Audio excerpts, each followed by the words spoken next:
Hello नमस्कार साथियों, स्वागत है आप सभी का ड्रीम एग्जाम स्टडी प्लेटफॉर्म पर। साथियों आज हम इस वीडियो में देखने वाले हैं सामान्य अध्ययन के टॉप 101 प्रश्न। साथियों परीक्षा के ये पसंदीदा प्रश्न हैं जो बार बार परीक्षाओं में पूछे जाते हैं। साथियों वीडियो को शुरू करने से पहले आपसे एक निवेदन है कि यदि आप हमारे चैनल ड्रीम एग्जाम स्टडी पर नए हैं तो चैनल के लिए सब्सक्राइब और साथ में बनी बेल आइकन जरूर दबा लीजिए ताकि जब भी हम अगला वीडियो अपलोड करें आप तक नोटिफिकेशन सबसे पहले पहुंच जाए। चलिए साथियों वीडियो को शुरू करते हैं। यह साथियों आज का पहला क्वेश्चन पर्यावरण संरक्षण अधिनियम 1986 ईस्वी में पारित किया गया। साथियों यदि आपसे क्वेश्चन पूछे कि बताइए पर्यावरण संरक्षण अधिनियम कब पारित हुआ तो यह 1986 में पारित किया गया। साथियों बात करें वन्य जीव संरक्षण अधिनियम की तो साथियों यह 1972 में पारित हुआ। साथियों वन्य जीव संरक्षण अधिनियम कब पारित हुआ? 1972 में पारित हुआ। राष्ट्रीय हरित न्यायाधिकरण अधिनियम 2010 में पारित किया गया। साथियों कौन सा अधिनियम 2010 में पारित किया गया? राष्ट्रीय हरित न्यायाधिकरण अधिनियम जो है यह 2010 में पारित किया गया। साथियों प्रथम बार चौथी पंचवर्षीय योजना के दौरान पर्यावरण को विकास के साथ जोड़ा गया। साथियों यदि आपसे क्वेश्चन पूछ ले कि बताइए प्रथम बार पर्यावरण को विकास के साथ किस पंचवर्षीय योजना में जोड़ा गया तो किस पंचवर्षीय योजना में जोड़ा गया? साथियों चौथी पंचवर्षीय योजना में जोड़ा गया। साथियों उकाई परियोजना की बात करें तो यह साथियों ताप्ती नदी पर गुजरात में चल रही है। साथियों उकाई परियोजना अक्सर परीक्षा में पूछ ली जाती है, इसको ध्यान से आप देखिएगा। महिलाओं को सबसे पहले वोट डालने का अधिकार देने वाला देश कौन सा है साथियों? तो न्यूजीलैंड है। महिलाओं को सबसे पहले वोट डालने का अधिकार देने वाला देश कौन सा है? न्यूजीलैंड है। साथियों भारत का पहला जियो पार्क कहां स्थापित हुआ? साथियों मध्य प्रदेश में स्थापित किया गया। खेती की सर्वाधिक पुरातन प्रणाली कौन सी है? साथियों झूम खेती। साथियों सबसे प्राचीन या पुरातन प्रणाली खेती की कौन सी है? झूम खेती है। मानव भूगोल के जन्मदाता कौन है? तो फ्रेडरिक रेटजल महोदय यह मानव भूगोल के जन्मदाता है। औद्योगिक क्रांति सर्वप्रथम कहां से प्रारंभ हुई? साथियों तो इंग्लैंड से प्रारंभ हुई। यह भी एक महत्वपूर्ण क्वेश्चन है साथियों औद्योगिक क्रांति वाला। आगे देखते हैं साथियों। दक्षिण पूर्वी संयुक्त राज्य अमेरिका का नरक किस नदी को कहा जाता है? तो साथियों किस नदी को कहा जाता है? टेनिस नदी। टेनिस नदी को कहां का नरक कहा जाता है?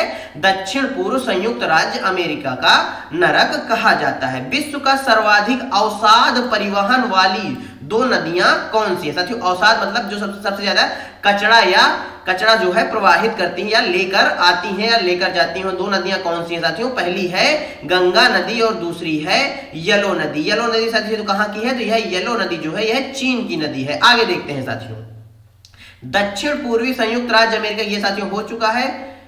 टेनिस नदी विश्व का सर्वाधिक अवसाद परिवहन का ये भी हो चुका है साथियों।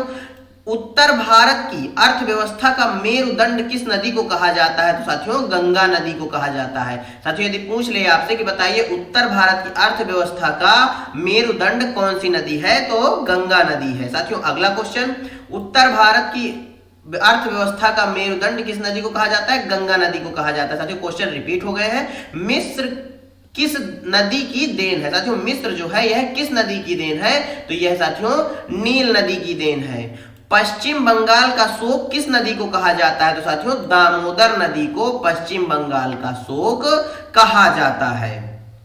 किस नदी को साथियों बिहार का शोक कहा जाता है? साथियों जो कोसी नदी है इसको बिहार का शोक कहा जाता है। साथियों भोपाल गैस त्रासदी यह कब हुई थी? तो 3 दिसंबर 1984 को भोपाल गैस त्रासदी हुई थी। साथियों भोपाल गैस त्रासदी में कौन सी गैस जो है वह लीक हुई थी? इसको आप हमें कमेंट बॉक्स में बताएंगे। कहां बताएंगे? कमेंट बॉक्स में बताएंगे। साथियों चेरनोबिल परमाणु दुर्घटना यह कहां हुई थी? बताइए साथियों चेरनोबिल परमाणु दुर्घटना कहां हुई थी? तो यूक्रेन में हुई थी। कब हुआ था साथियों? यह 26 अप्रैल 1986 को हुआ था। आगे देखते हैं साथियों। भारत में गैर परंपरागत ऊर्जा स्रोत विभाग की स्थापना कब की गई? क्या साथियों भारत में गैर परंपरागत ऊर्जा स्रोत विभाग की स्थापना कब की गई? तो साथियों कब की गई? 1982 में की गई। राष्ट्रीय पर्यावरण अभियांत्रिकी शोध संस्थान जिसको साथियों नीरी बोला जाता है इसका मुख्यालय कहां है? तो साथियों इसका मुख्यालय नागपुर में है। आगे देखते हैं साथियों। पौधों के सभी पोषक तत्वों से युक्त कार्बनिक पदार्थ क्या कहलाते हैं साथियों? तो ह्यूमस कहलाते हैं। साथियों यदि पूछे पौधों के सभी पोषक तत्वों से युक्त कार्बनिक पदार्थ क्या कहलाते हैं? ह्यूमस कहलाते हैं। भारत में अवनालिका क्षरण से सर्वाधिक प्रभावित क्षेत्र है कौन सा है साथियों? अवनालिका क्षरण से सर्वाधिक प्रभावित क्षेत्र पूछा है साथियों। तो साथियों जो मालवा का पठार है यह अवनालिका क्षरण से सर्वाधिक प्रभावित है, यह चंबल घाटी में उपस्थित है। कहां उपस्थित है साथियों? चंबल घाटी में उपस्थित है। आगे देखते हैं साथियों, संसार का सबसे बड़ा लोएस्ट घास का मैदान किस देश में है? साथियों जो लोएस्ट घास का मैदान है यह चीन में है। कहां है साथियों? चीन में है। साथियों एक एक पॉइंट को ध्यान से देखिएगा, ये परीक्षा उपयोगी क्वेश्चन है, विभिन्न परीक्षाओं में बार बार साथियों पूछे गए हैं, हम आपके लिए छांट कर लेकर आए हुए हैं।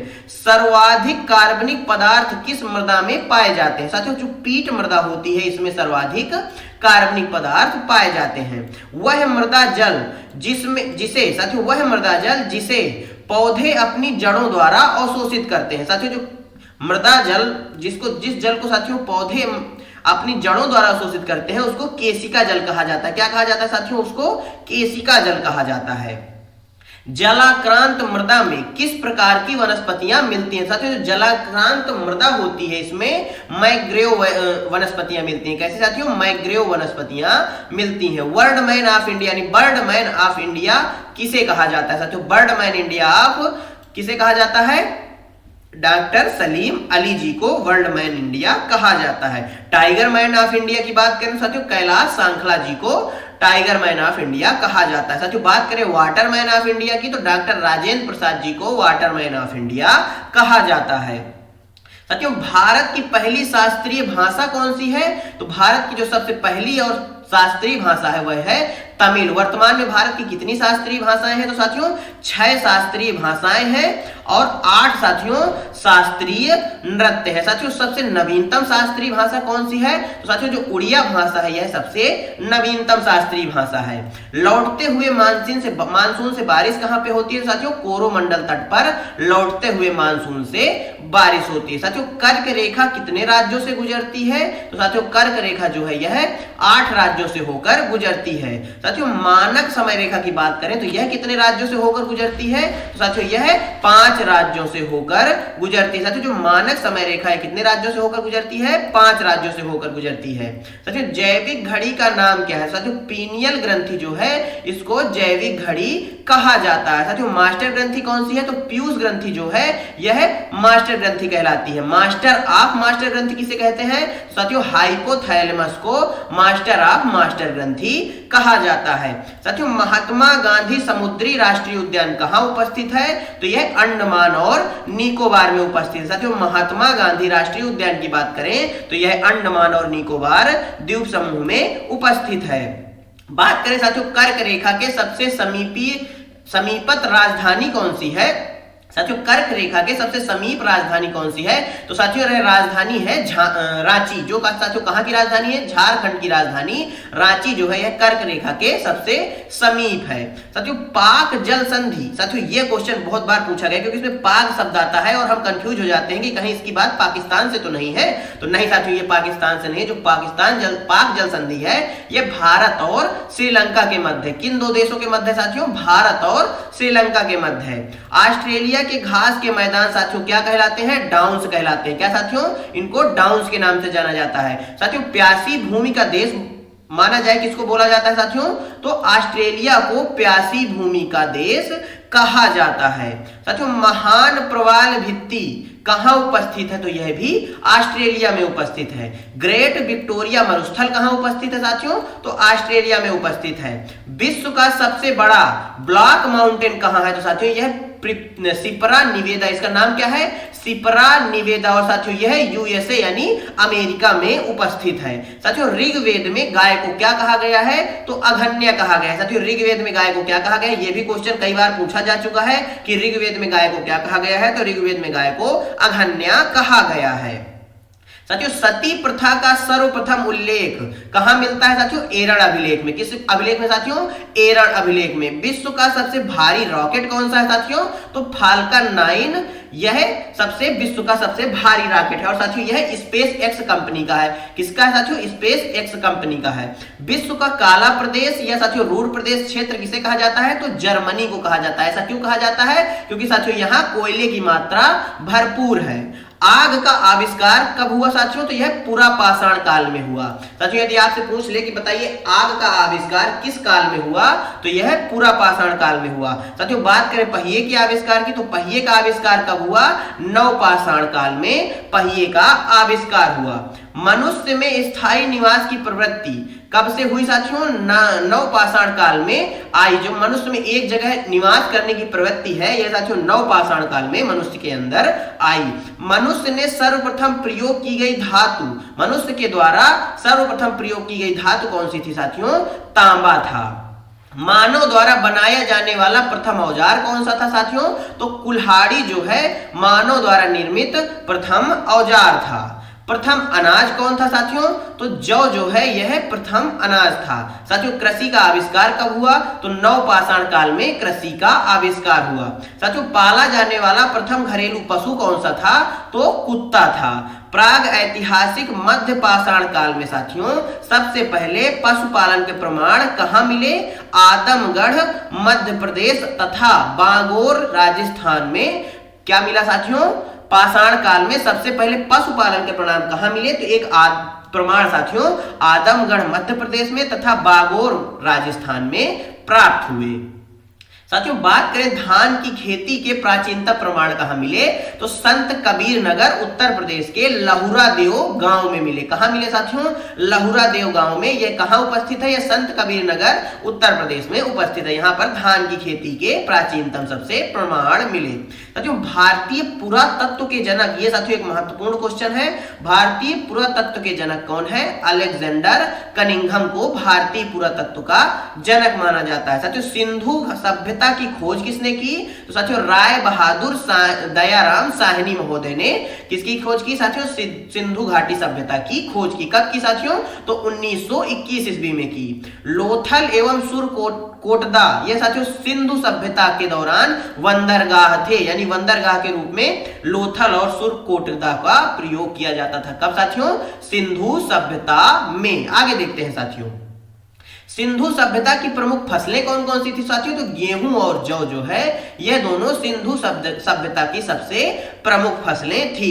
हड़प्पा सभ्यता में कांसा, कपास एवं ऊनी कपड़ों का प्रचलन था। साथियों यदि आपसे पूछ ले कि बताइए हड़प्पा सभ्यता में किन चीजों का प्रचलन था, तो किन चीजों का साथियों? कांसा, कपास और ऊनी कपड़ों का प्रचलन था। साथियों आर्यों की भाषा कौन सी थी? तो आर्यों की भाषा कौन सी थी? संस्कृत थी। साथियों आयो नहीं है, आर्यों का मुख्य व्यवसाय क्या था साथियों? यहाँ पर मिस टाइपिंग है, यहाँ पे लिखा है आर्यों का मुख्य व्यवसाय कौन सा था साथियों? तो पशुपालन और कृषि जो है यह आर्यों का मुख्य व्यवसाय था। सत्यमेव जयते का साथियों उल्लेख कहां मिलता है साथियों? मुंडकोपनिषद में मिलता है। यह भी एक इंपॉर्टेंट क्वेश्चन है। सत्यमेव जयते का उल्लेख मुंडकोपनिषद में मिलता है। गायत्री मंत्र का उल्लेख कहां मिलता है साथियों? तो ऋग्वेद में मिलता है। कहां मिलता है साथियों? ऋग्वेद में मिलता है। वेदों की साथियों संख्या कितनी है? तो हमारे 4 वेद है। कौन कौन से साथियों? ऋग्वेद, यजुर्वेद, अथर्ववेद और सामवेद, ये चारों हमारे वेद है। पुराणों की संख्या कितनी है साथियों? 18 पुराण है। उपनिषदों की संख्या कितनी है साथियों? तो 13 है। वेदांगों की संख्या कितनी है? तो साथियों 6 है। इन चारों में से कोई ना कोई क्वेश्चन आपको परीक्षा में देखने को मिल ही जाता है। अगला क्वेश्चन देखते हैं साथियों जैन धर्म के संस्थापक एवं प्रथम तीर्थंकर कौन थे? तो कौन थे साथियों? ऋषभ देव महोदय थे। साथियों जैन धर्म के संस्थापक एवं प्रथम तीर्थंकर ऋषभ देव थे। जैन धर्म के 23वें तीर्थंकर कौन थे साथियों? तो पार्श्वनाथ थे। कौन थे साथियों? पार्श्वनाथ थे। जैन धर्म के 24वें एवं अंतिम तीर्थंकर कौन थे?